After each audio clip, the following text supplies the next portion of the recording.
please do let the moderator know so that we can arrange for the volume as well. All right, fine. Bismillah ar-Rahman ar-Rahim, ladies and gentlemen. Assalamu alaikum. My name is Dr. Atif Majid. I am one of the gastroenterologists at DIMC, National Institute of Liver and GI Diseases.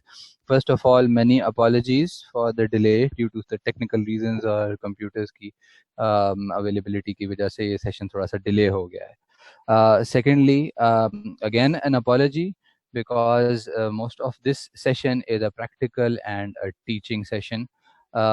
This usually cannot be done on a Zoom session because this is something that you need to participate as well as perform and show us how to do so that we can teach you. I'm not sure what the best way to teach this to you, but what we can do is we can show a small video of how an abdominal examination is usually carried out, and then we will talk about each of the sessions independently. All right, so I hope I'm just going to play this video and I just want you to follow it. It's just a 15-minute video. This will help you to understand the basics of what an examination is all about. But the most important thing you need to understand is before you start any examination, the starting off point is introduction and consent. We will give you marks. All the students will be marked on introduction and they will be marked on the consent. So agar there are 4 steps of examination, which is inspection, auscultation, palpation, percussion, ये 4 steps हैं जिनकी different sequences हैं. So you of course will be given extra marks for introduction and consent. ठीक है? So remember, when you are starting off an abdominal examination, you need to tell the patient what you are going to do, who are you, and what is the purpose of your examination. All right, so if I am the doctor and I'm instructed to examine the abdomen of a patient, I would go in and introduce themselves that my name is Dr. Majid, Dr. Atif Majid. I'm one of the students, one of the residents, one of the fellows, or one of the consultants here, and I've been asked to examine your abdomen. And would you like me to do so, please? And then subsequently, you go on ahead by getting a proper exposure. अगर इसी तरह आपने उर्दू में करना है तो आप अपने मरीजों को तारुफ कराएंगे कि जी मेरा नाम डॉक्टर आतिफ है और मैं आपके पेट का मुआयना करना चाहता हूं, क्या इस चीज़ की इजाज़त है. अगर मरीज़ पूछे क्यों तो आपको बताने की भी ज़रूरत है कि ये आपके पेट का दर्द है, इसकी तहकीक करने के लिए बेहतर है कि हम आपके पेट का मुआयना कर लें. All right, so after all of this, the next step before going on to the examination is proper exposure. Remember that for every system, we've got a different guidelines for an exposure. I'm quite sure कल doctor Sabitha ने आपका शायद session लिया था तो उन्होंने exposure के बारे में आपको बता दिया होगा कि abdominal examination का ideal exposure is from the nipples to the mid thighs, but because of the social reasons, we have an exposure from the nipples up to the pubic symphysis. And in order to do extra examination like the inguinal-scrotal examination, आप अपने instructor को या आप अपने examiner को बताते हैं कि भाई we are going to do this, we are going to complete our examination by doing this and this. Alright, so let's start with the video, and I want all the students to at least think of questions that they have in this video, and then we will talk further more about it. Just a couple of more things I need you to understand is that at your level, that is third year के level के ऊपर, students का purpose diagnosis करना नहीं होता. So at your level, we expect the students to at least pick up the relevant clinical findings. ये याद रखिएगा, ठीक है? तो थर्ड ईयर स्टूडेंट्स को क्लिनिकल फाइंडिंग्स को पिक करने का तरीका आना चाहिए. फाइनल ईयर में after picking up those findings, they must interpret those findings to form a relevant differential diagnosis. ये फाइनल ईयर के एग्जामिनेशन का ऑब्जेक्टिव होता है, ठीक है? सो आपको at your level you should be thinking के मरीज की फाइंडिंग्स क्या हैं और ये फाइंडिंग्स क्यों हो सकती हैं. Like every detective actually works in के ये सारा कुछ जो हो रहा है ये क्यों हो रहा है, ठीक है जी? सो वीडियो देख लेते हैं और इसके अंदर जो क्वेश्चन हैं आप चैट बॉक्स में शेयर कर सकते हैं। अगर मुझे मिल गए तो मैं कोशिश करूंगा उनकी आंसर करने के लिए। बाकी आपको वीडियो के बाद चीज़ें जो इसके अंदर फाइन ट्यून करने की ज़रूरत है वो मैं आपको बता दूंगा। ऑलराइट, तो let's go on and follow the video.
Excuse में डॉक्टर आतिफ यस। सर, ये वीडियो अभी क्या पॉज करी हुई आपने? आवाज नहीं आ रही सर इसकी। अभी पॉज किया मैंने जस्ट आपकी आवाज़ सुनने के लिए। अच्छा, जी जी हाँ, मेरा इधर नेट चले गया था सर। अब बोलिएगा सर, और प्ले करें।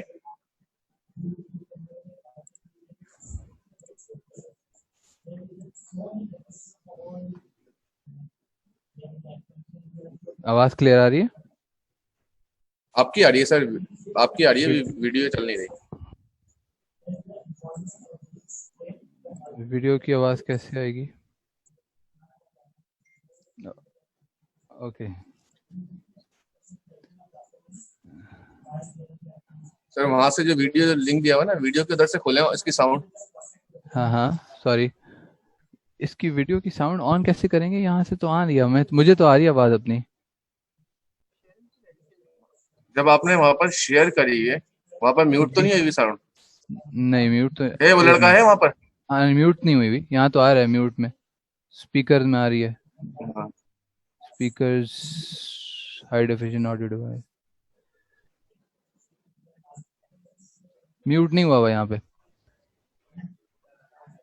अच्छा, मैं एक काम करता हूँ, यहाँ से किसी को बुलाता हूँ। जी जी, इसको बुलाएं। और आपकी, अच्छा सर, अच्छा वीडियो तो ऑन नहीं करी ना आपने अपनी? अपनी वीडियो तो मैंने ऑन अपनी करनी नहीं करी? नहीं नहीं, वीडियो ऑन करने की ज़रूरत नहीं है, मुझे सिर्फ इसको ऑन सही करना है, है हाँ ठीक अपना। है। क्या कहते हैं जो हाँ, वो स्क्रीन वहां पे से जो बंदे को वीडियो है। मिला है, वहां जी पर है जी, ना, वो दे देगा। एक मिनट होल्ड कीजिएगा।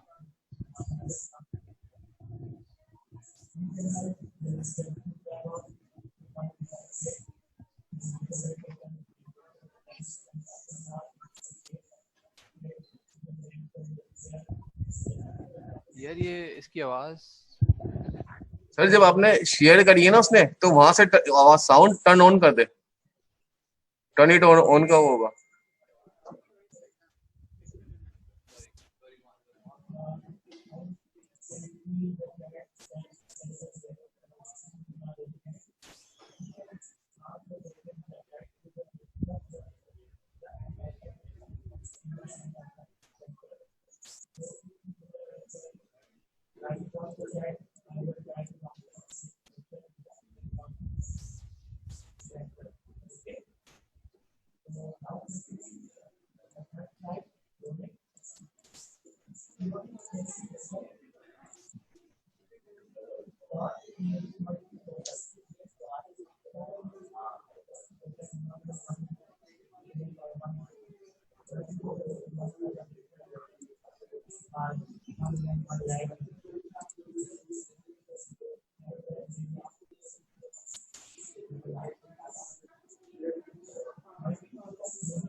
Ladies and gentlemen, apologies again for the technical issues.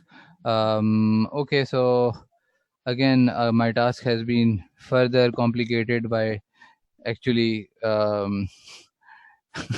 trying to explain a process of examination without actually being able to exactly show you how it is done. Okay, so we move on. Firstly, while you're actually, I'll try to explain the video in between. And this can be checked online as well and on YouTube as well. Okay, so the purpose of doing an abdominal examination is again to look for symmetry, auscultate bowel movement, percuss the liver. We need to measure the liver span. We need to perform light and deep palpations, palpate the liver edge, examine the spleen, assess for costovertebral angle tenderness, guarding and rebound. Okay.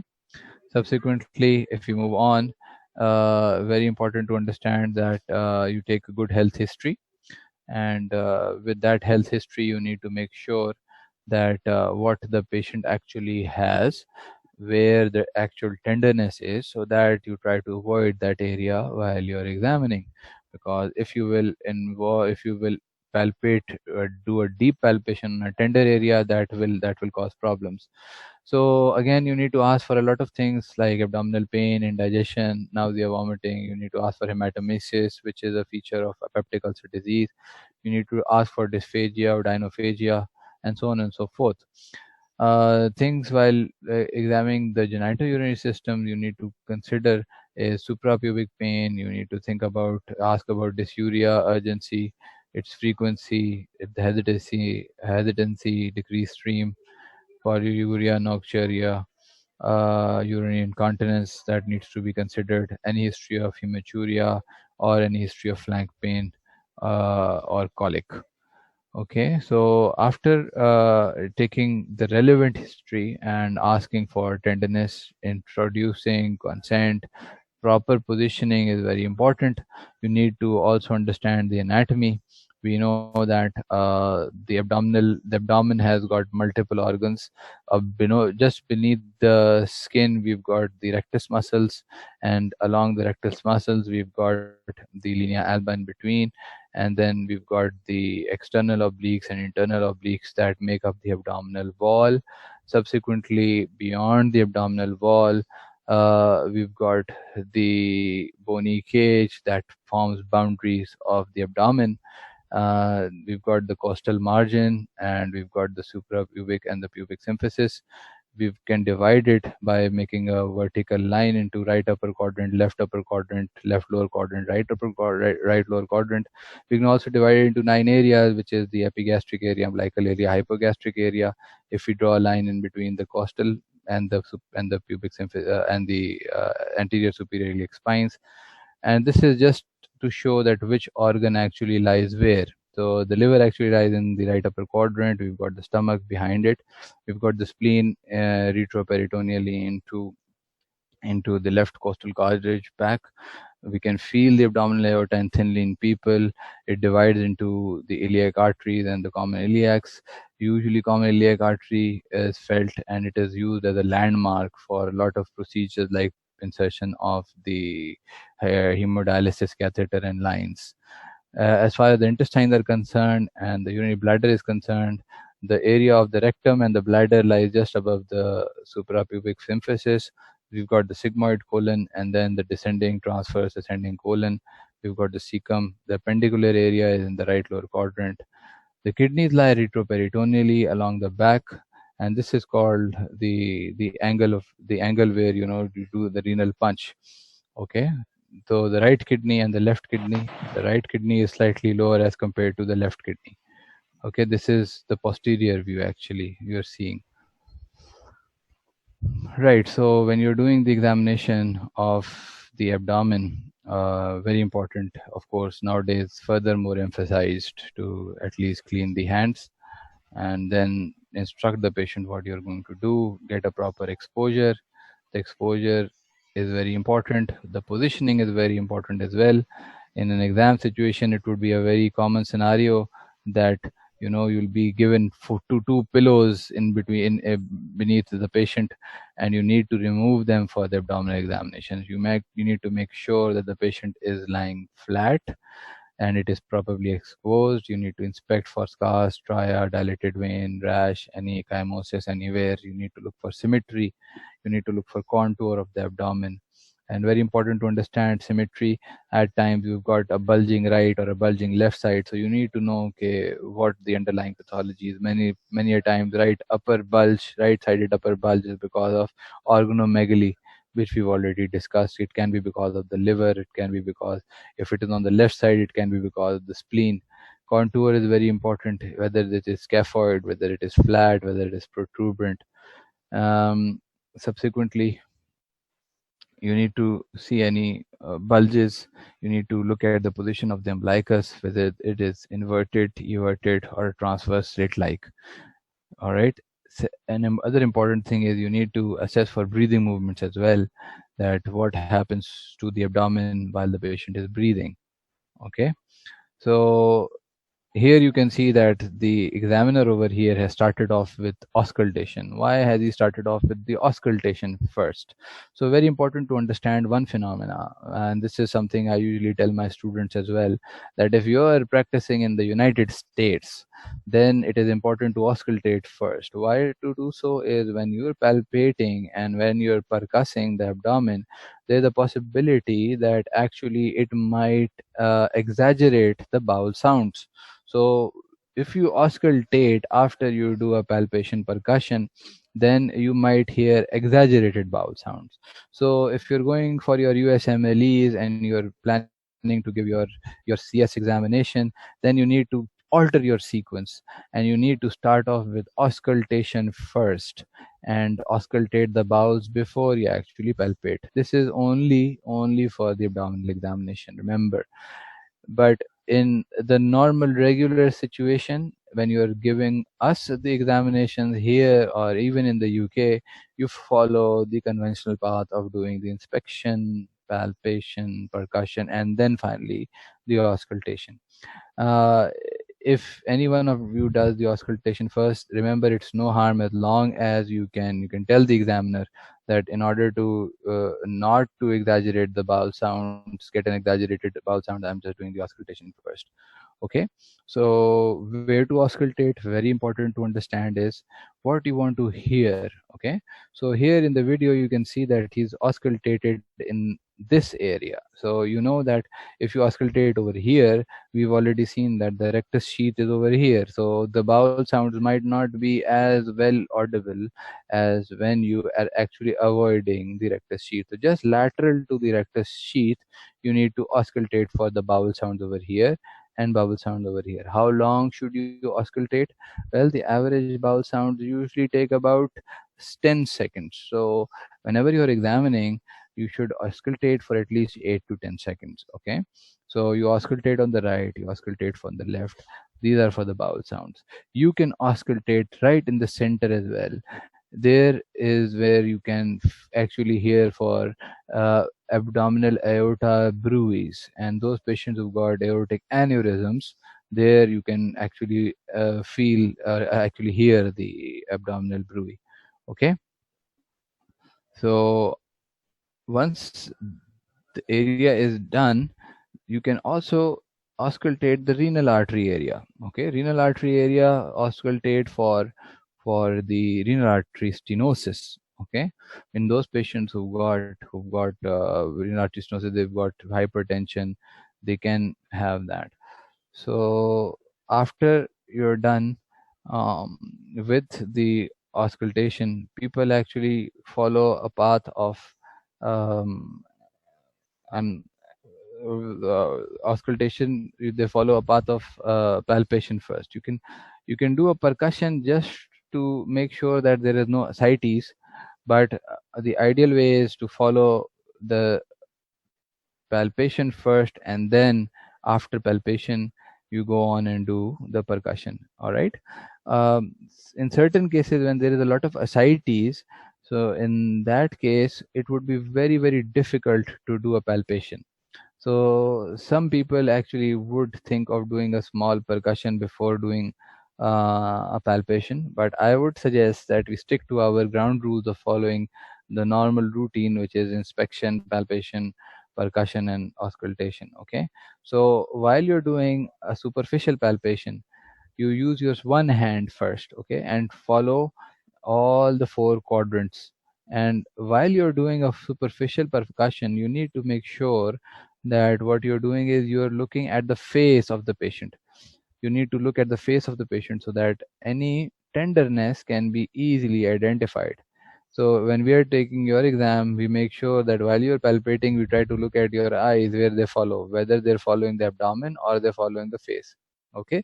So in any point where there is pain, you need to identify that point and make sure that you don't do a deep palpation over there. You can do a rebound, but you don't do a deep palpation. Now, how do you do a deep palpation? I wish I could show you how to actually use the hands. Here what they've done is that if what happens is at times patients are very ticklish, or there is a lot of guarding, so when you try to palpate them, it becomes difficult for them to keep the belly soft. Reflexly, the rectus muscles as well as the oblique muscles are actually contracted. So in that case, what you tend to do is you request the patient to at least bend their knees, so that actually relaxes the abdominal muscles, and that relaxes the abdominal muscle. You can easily palpate them subsequently. Okay, so moving on to deep palpation. So you can see here that he's palpating the abdomen with their both hands. So you can use the one hand technique and you can use the two hand techniques. Both can be used, but I am more comfortable with using the one hand technique. So while you're doing the superficial palpation, I usually tell my students is that what you need to do is you need to just use the the metacarpopharyngeal joints for superficial palpation, okay, but your metacarpopharyngeal joints. And when you're doing a deep palpation, you can use actually the wrist joints to insert a deeper pressure. Okay.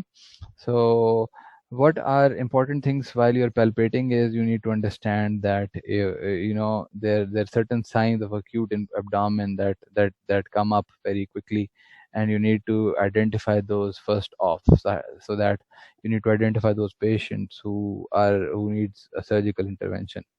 Okay, so abdominal pain with coughing, there is rigidity of the abdomen, and there is guarding as well as rebound tenderness and percussion tenderness. Okay, so these are the things. How do you start off to actually feel where the liver is? So if you look at this video, we can appreciate that the liver actually lies in this area. Okay, so while you're actually trying to percuss the liver, you are not very sure whether the lower margin starts from here or the lower margin starts from here. So you must understand that how best to percuss. When you're percussing, you need to make sure that your movements of percussion is at the wrist joint, and you need to make sure that your elbow joint while you're doing a percussion is stabilized. When your elbow joint is stabilized, all the movement has to be at the wrist joint. Secondly, you need to make sure that you hit your middle finger at the right place. So make this is something that comes up with practice, that you need to hit the middle phalanx, and you need to elicit a good amount of pressure as well, so that it does not cause tenderness as well. The better the firm pressure on the patient with the left hand's middle finger, and the better the area of strike with good takeoff as well, that would generate the best percussion note. Okay, so moving on, this is the area you need to think that how to percuss. We don't have a side view. I'm quite sure that you will be able to better understand. You need to find out the area where the dullness starts. So you need, while you're percussing for the liver, you start off from the right lower quadrant and then keep on going up till a point you identify which is dull.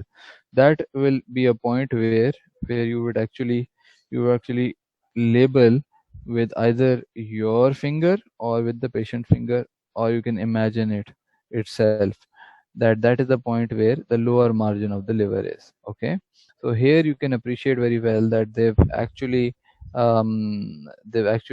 labeled the normal span, the normal liver span, which is approximately 6 to 12 centimeters in the mid clavicular line, as compared to 4 to 8 centimeters in the mid sternal line.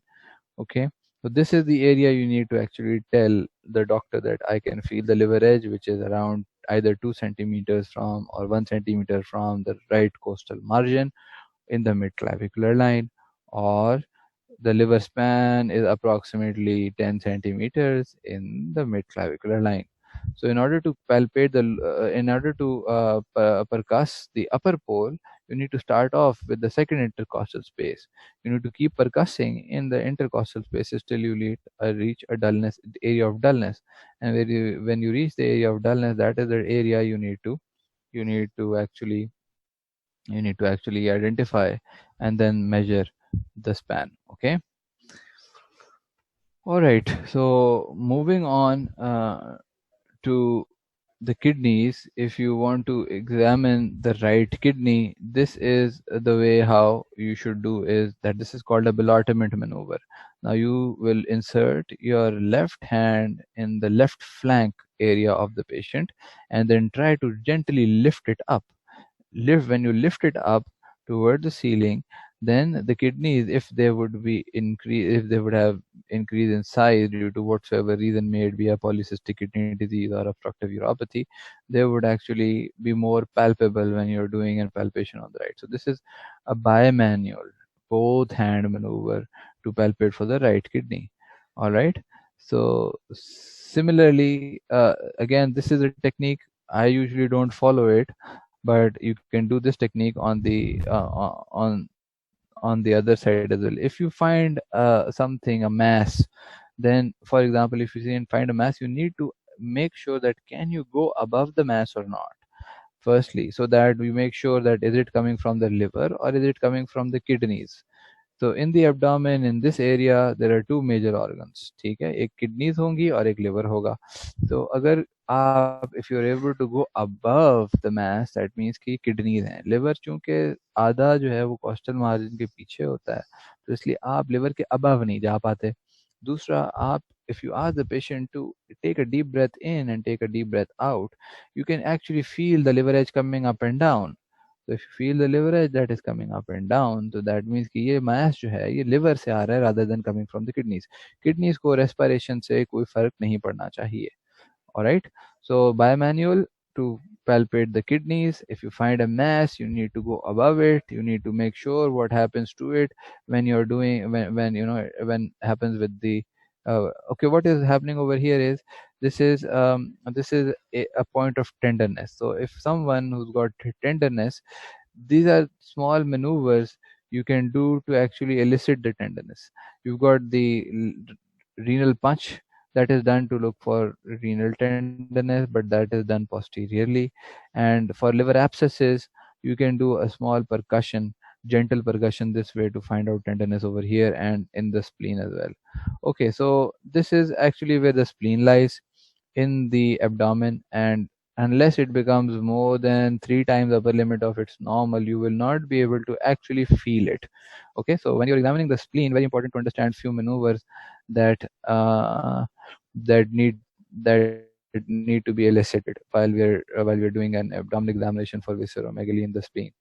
Okay, so moving on, we'll try to quickly move on to the Bellarmine.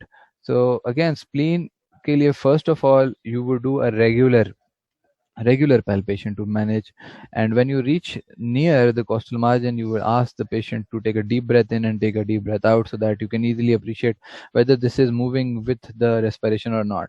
But if you're unable to feel the spleen, which is a pretty normal thing, then this maneuver, which is called the Bellarmine maneuver, that this is done, and try to put your left hand behind the costal margin and posteriorly try to lift the left costal margin up and then try to go in and from this side into and feel the spleen at below the right costal margin. Okay, so we've done the liver, we've talked about the spleen, how to palpate the spleen. And if still you're not able to find a spleen and you think that the spleen should be enlarged, you can ask the patient to turn to the left, and then even you can bend down and then try to poke your hands in. But remember, all of these procedures, while you're doing these procedures, you have to make sure that these patients don't have any sort of pain, remember. Okay, so next is you need to confirm. If you feel a mass coming in, then best way is quickly to percuss it and see whether there is dullness or not along the costal margin. If there is dullness along the costal margin, then yes, that is the time when you need to see that this is likely related to the spleen. Okay, um, again, if you find a mass, you need to confirm. Remember that the spleen actually grows in a transverse in a transverse way. It will start from the left upper quadrant and go towards the right lower quadrant. Okay, as compared to the kidneys, they will enlarge in a vertical plane. So whenever you find a mass in the left upper quadrant, you need to make sure whether this is a spleen or this is again the kidneys. So in order to do so, you need to do these four maneuvers. Number one is the ballottement. Nothing will happen to the spleen with ballotment, whereas the kidneys, actually you will be able to ballot them. Second, you can ask the patient to take a respiration, deep breath in and out. The spleen would move with the respiration, whereas the kidneys shouldn't be affected by respiration. The third maneuver you need to do is you need to do a percussion. The percussion note will above the spleen will always be dull, whereas as above the kidneys it would be tympanic because the intestines overlie the kidneys. The fourth thing you need to think is that can I go above it or not, like we talked on the right side. So spleen, as the spleen lies in the left costal, below the below the diaphragm, in the left costal, below the left costal area. So you will never be able to go beyond above the spleen, whereas in case of the kidneys you will be able to go above it. Okay, so these are the two means where you can easily differentiate in between the spleen and the kidneys. Okay, again, we've talked about this area. This is the place where we usually do the renal punch, and ballotment is done over there. Okay, this is again showing the maneuver of ballotment on the left side. Okay, while you're doing the examination in this video, you could appreciate that the examiner was doing the examination of the kidneys on the right side of the patient for the right kidney, and for the left side he's turned on to the left side. Now while doing the examination, this is practically not possible for us. Mostly we're on the right side of the patient, and we would instruct you to do the examination on the right side. So how to do ballotment of the left kidney from the right side? Now this is an important thing to understand. I'm sorry I cannot show it to you, but while you're doing this, you use your left hand for the patient's right kidney. You place your left hand below the right sided flank of the patient, and then you do ballotment and you palpate with your right hand.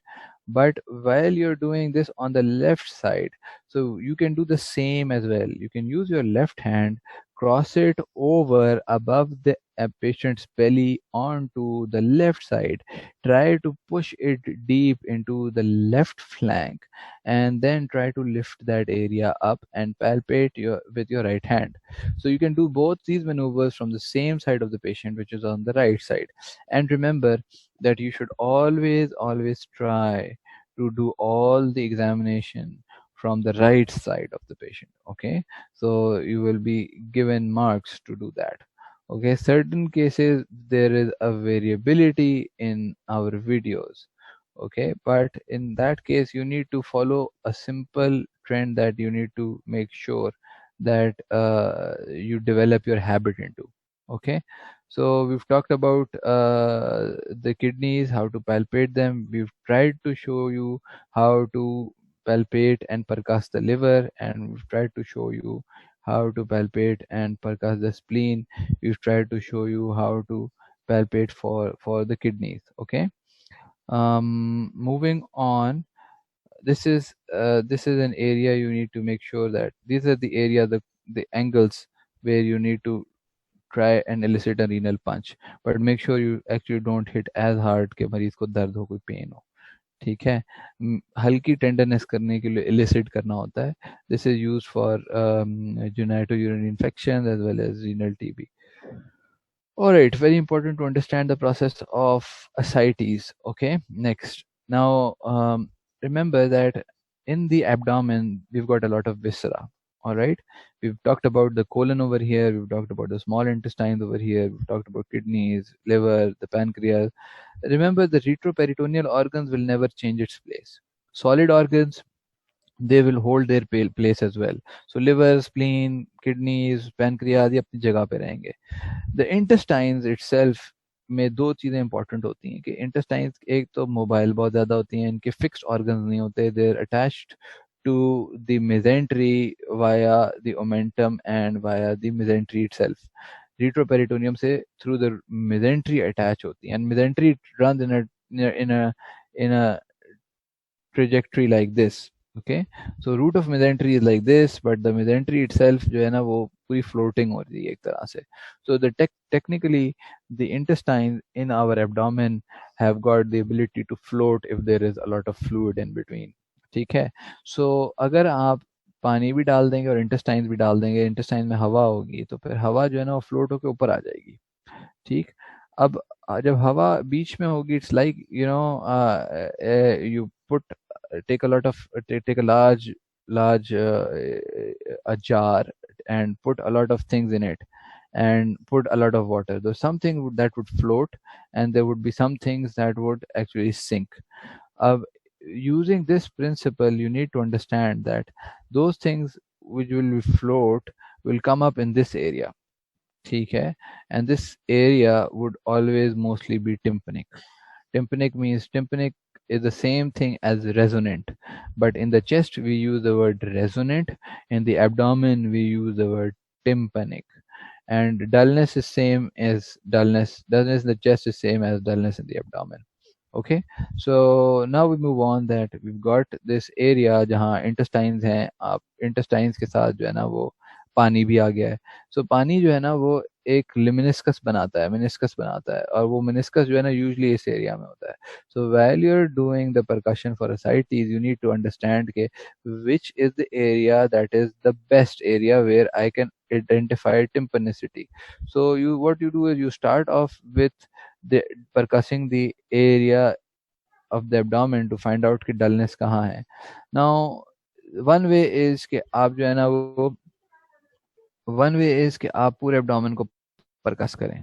The other way is what I usually tell my patients is कि आप epigastrium से start करें और epigastrium से dullness percussion start करके umbilicus की तरफ आते चले जाएं. एंड आप उस पॉइंट को आइडेंटिफाई करें जहां आपको मैक्सिमम टिम्पनिसिटी मिलती है. जिस टिम्पनिसिटी के ऊपर आपको मिलती है आप वहां पे रुक जाएं. And then you need to move right और you need to move to the left of the patient depending upon which area you want him to turn. Remember ये वाली बात बहुत ज़्यादा ज़रूरी होती है कि फॉर एग्जांपल अगर मरीज का यहाँ पे फोलीज कैथेटर है, यहाँ कोई ड्रिप लगी हुई है और ये इस तरफ करवट नहीं ले सकता और आप अगर उसकी परकशन इस तरफ करेंगे तो फिर आपने मरीज को लेफ्ट पे करवट दिलवानी है तो ये वाली एरिया ऊपर बेचारा नहीं आ सकेगा. तो मेक श्योर कि मैंने मरीज की किस तरफ इजीली करवट दिला सकता हूँ, जिस तरफ करवट दिला सकता हूँ उसके ऑपोजिट साइड पे मैंने उसकी shifting dullness check करनी है. So for example, if I want this patient to turn on to his right side, then I would start to assess for shifting dullness on the left side. तो यहाँ से हम ऊपर से नीचे आते जाएंगे टिम्पनिसिटी को देखते जाएंगे. हमें फॉर एग्जांपल यहाँ तक गए, हमें डलनेस मिलना शुरू हो गई, हम वापस ऊपर आए, हमें इस पॉइंट के ऊपर टिम्पनिसिटी मिलती है.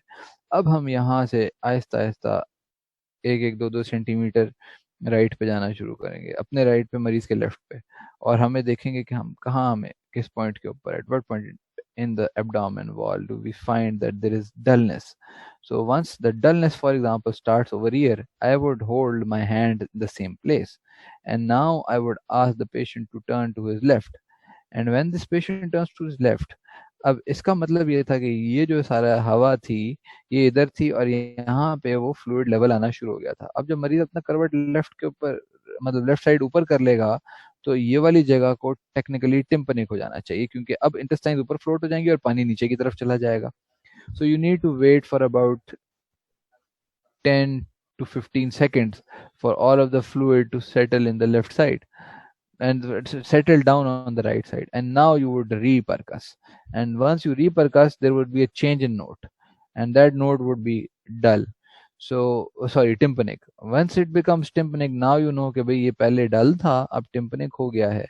इसका मतलब ये है कि कुछ ऐसी चीज थी जहाँ से मूव हो गई है, और एब्डोमेन के अंदर सबसे कॉमन चीज मूव होने वाली पानी होती है। तो उसके बाद you start to move down back, and then इस पॉइंट के ऊपर आके जब मरीज की करवट दूसरी तरफ हुई भी होगी, you need to repercuss, and once you are repercussing then that point in time you will realise कि ये फ्लूइड नीचे आ गया। So this is how actually a shifting dullness is elicited. ठीक है। You can do a fluid thrill as well. Fluid thrill क्या होती है कि फ्लूइड थ्रिल के अंदर जिस तरह यहाँ पे कर रहे हैं, ये तरीका इनका ज़रा पेनफुल लग रहा है देखने में, but what you do is you tap with your fingers and you try to feel the small thrill जो पानी के अंदर से ट्रांसमिट होती है। ओके, वाइब्रेशन फील होती है।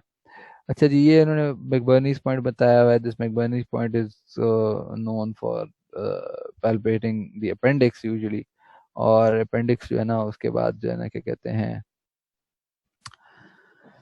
अपेंडिक्स का जो है ना उसके अंदर रिबाउंड को भी चेक करना होता है। रिबाउंड का तरीका आई एम सॉरी मैं आप लोगों को दिखा नहीं सकता। It's very important to find out exactly कि रिबाउंड कैसे करते हैं। रिबाउंड का तरीका सिर्फ समझाने के लिए आप लोगों को बता देता हूँ कि ट्राई टू पर press gently, remember, not deep hard but gently down in the right iliac fossa, and then subsequently quickly leave it। अगर ज़्यादा तेजी से दबाएंगे तो मरीज को दर्द हो जाएगी। तो आपने जो है ना जब आप अपना हाथ तेजी से छोड़ते हैं तो अगर कोई इन्फ्लेम्ड ऑर्गन नीचे होता है which is able to move, it will quickly move up and it will cause some sort of a pain when it hits back the hits back the abdomen। Okay, so just to summarize कि abdominal examination जब हम कर रहे होते हैं तो उसमें जो परकशन और ऑस्कल्टेशन की टेक्निक है उसको सही तरह से समझने की ज़रूरत होती है कि आपने एक एरिया जो है आइडेंटिफाई करना है जिधर उनको मैक्सिमम डलनेस और मैक्सिमम टिम्पेनिसिटी मिले। उस डलनेस और टिम्पेनिसिटी के नोड को पहचानना बहुत ज़्यादा ज़रूरी होता है ताकि आप इस पॉइंट को आइडेंटिफाई कर सके कि नीचे जो ऑर्गन है वो हॉलो है या सॉलिड है। तो जितने भी सॉलिड ऑर्गन्स होंगे उनके अंदर जो है ना वो उस सॉलिड ऑर्गन्स के अंदर उनकी आवाज़ जो है ना वो डल मिलेगी, वेर एज टिम्पनिक जो है ना वो आवाज़ होगी इन इन इन hollow organs। Okay, so it's a technique that needs practice and practice।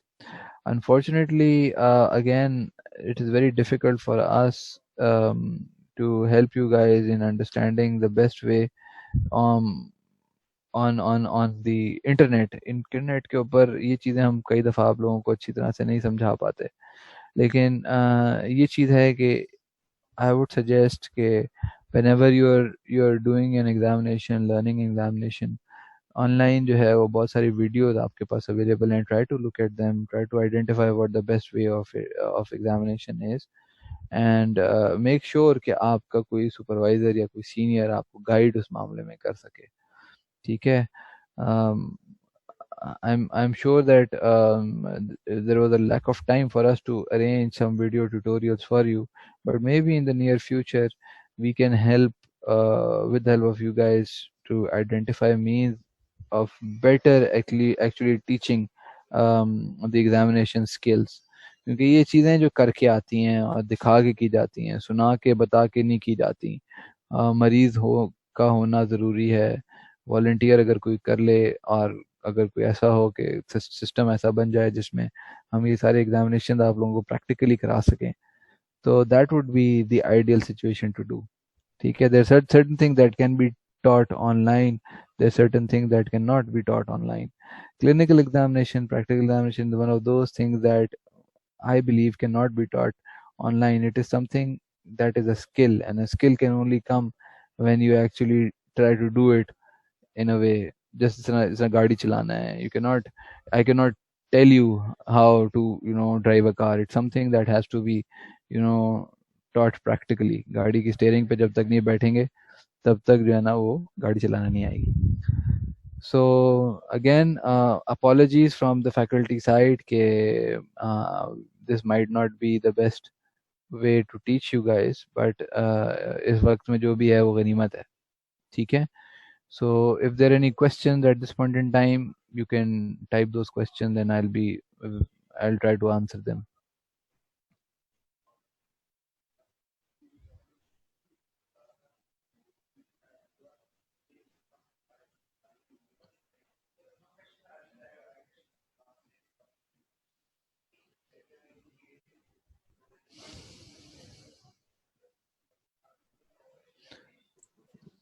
Ji sir, Hello. पढ़े क्लास सर? जी पूछ ले, कोई क्वेश्चन अगर हैं तो मुझे अगर टाइप करके अगर मिल जाए तो फिर मैं उनके कोई आंसर हाँ, देखने सर ये चैटिंग पे करेंगे आपसे ना, चैट करेंगे. देखें आपको नीचे आ रही होगी मोड में ना, नीचे मोड होगा सर, जब ओपन करेंगे ना. हाँ जी कर लिया. हाँ, उधर चैटिंग का ऑप्शन आएगा. चैट्स में आ तो हाँ, तो उधर देखें कहाँ. फॉर प्रकाशन तो इज वन थिंग. ओके जी, बहुत सारे क्वेश्चन आए हुए हैं, मैं कोशिश करता हूँ आंसर करने की.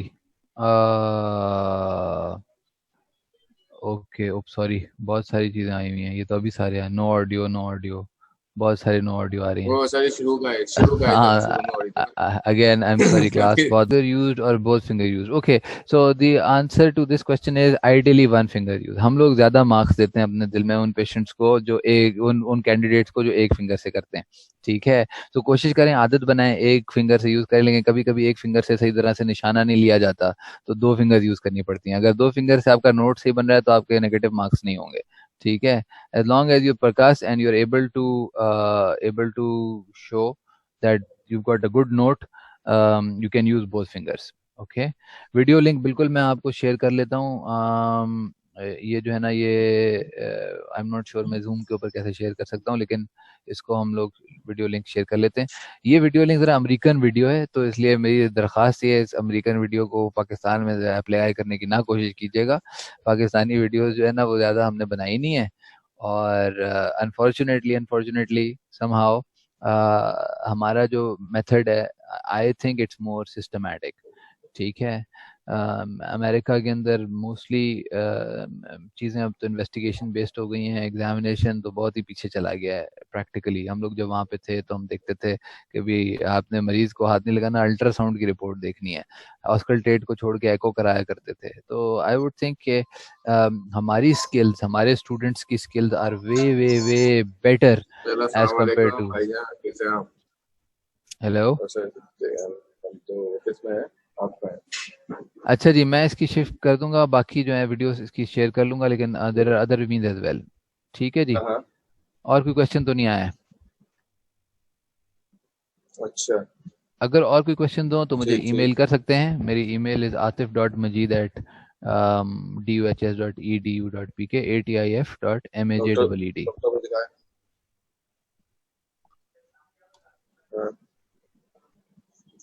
ठीक ठीक ठीक.